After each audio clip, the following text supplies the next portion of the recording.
Ձեյլի քաղաքացիներ, այսօր զրուցում ենք այդ հետվճար կոչված չարիքի մասին։ Այո, սա չարիք է, այդում հավասարապես տուժում են եւ թոշակառուները, եւ պետությունը։ Այո, այդ սոցիալական եւ աշխատանքային հարցերով զբաղվող մի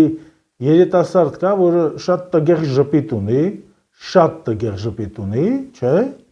Այս երիտասարդը անընդհատ խոսում է այդ հետվճարի մասին, խոսում է օրինակները բերում, ինչ որ ես միջեր ասում։ Հիմա այս երիտասարդին ես մի հարց եմ տալ, կամ երկու հարց։ Իր հետ փոխկապակցված։ Եթե երկրում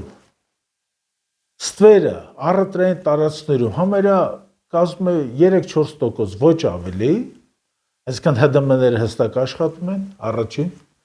Եվ եթե երկրում բոլոր ապրանքային խմբերը, ջրեղենը, մակարոնեղենը, մսեղենը, այն մնացած ինչ պատկերացնում եք, մագնանշվում է հստակ կերպով, չէ, այդ QR կոդերով։ Եթե այս ամենը կա, պետությունը ինչու է թոշակառուներին որպես հավելյալ տեսուչ իբր թե օգտագործում։ Եվ դրա դիմաց մարդկանց իբր թե փող է վճարում։ Երանանք դրանից շատ է դա քիչ է։ Դա փաստորեն ապացուցում է, որ այդ հետվճարը պետության համար թանկ դեղ է։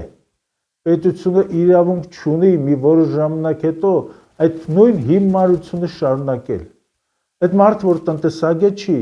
տնտեսական կատեգորիաներին ծանոթ չի,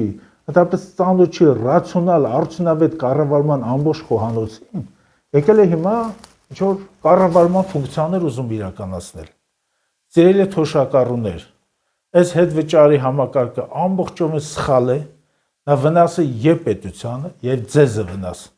Ինչ է նշանակում վազվզես առևտրային տարածքները, որ 2 կոպեկ ընդհանրենք ավելացնես թոշակը։ Լավ, սրանք չեն իմանա, որ թոշակառուների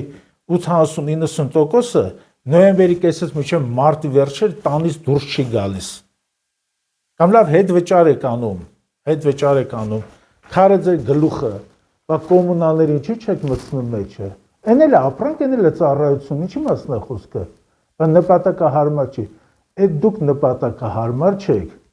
որպես իշխանություններ։